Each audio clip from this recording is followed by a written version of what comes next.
Welcome back to Madonna Exposed and the Rock and Roll Party live at the Palladium in New York City. Our friend Cody Mundy had a unique experience when you co-star with Madonna on Who's That Girl? Now, is she difficult to work with?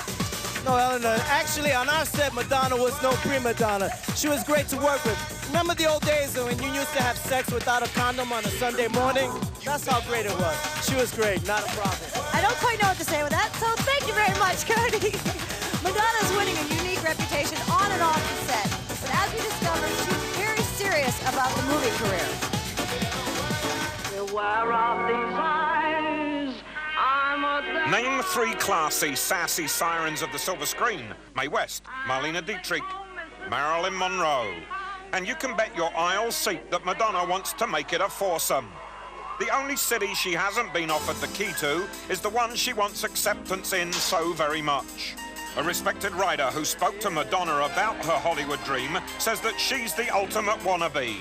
I wouldn't say just Hollywood stardom, but film stardom is absolutely one of the most important things in Madonna's career. Compounding her ache for acclaim, a dazzling debut that promised much yet delivered little. Entertainment Tonight's movie critic says she had it handed to her on a platter.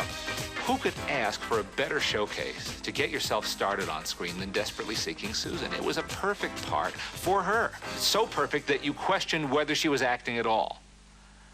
And that's a valid question. Was she acting? Was she sort of being herself? I don't know.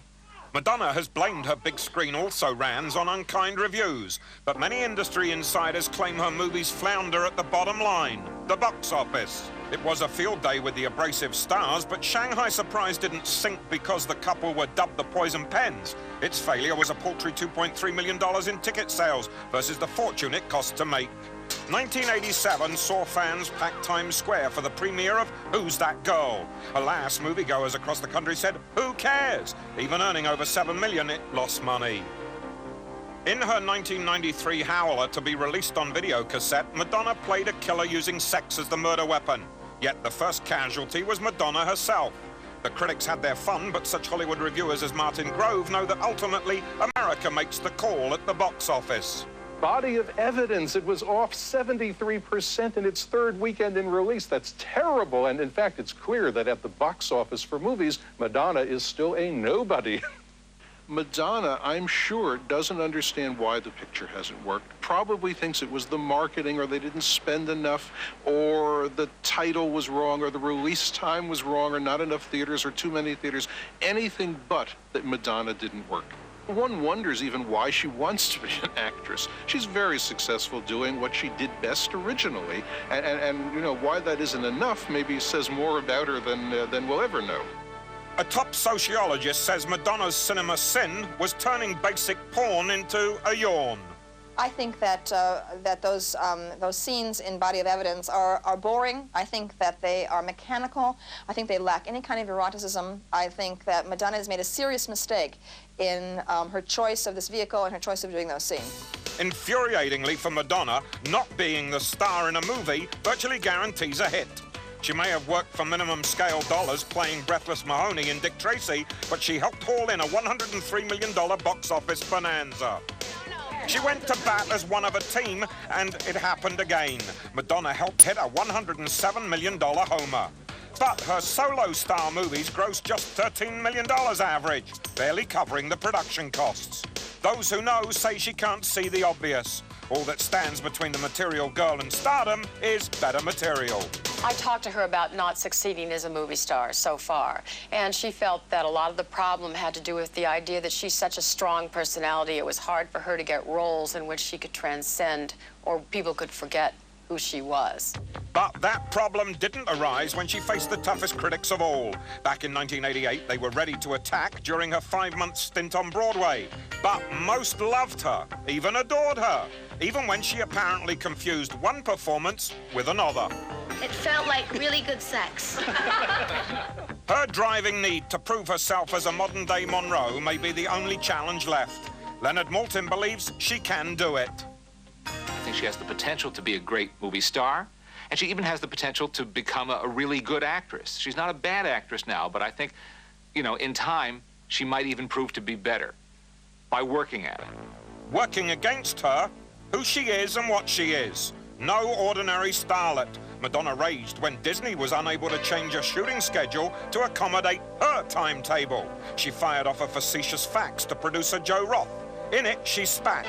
After being involved in such projects as Revenge of the Nerds, you are certainly qualified to speak about the art of acting and great filmmaking. Eerily, she signed it Dida, Madonna's alter ego name borrowed from a 30s silver screen goddess. Her next movie will be Snake Eyes. Critic Martin Grove can't wait. I think Madonna's impact on Hollywood has been nil. She hasn't been in a movie that she's carried that's worked. And I think people want to know, what is it about Madonna that makes her think she can carry a big movie? Wish me luck. She's gonna need it. Whispers of prima donna type arguments on the set of her new movie Snake Eyes include Madonna insisting the entire crew wear black so as not to disturb her concentration. Now, do you think in her next movie she'll listen to the critics and tone down the sex scenes? Nah.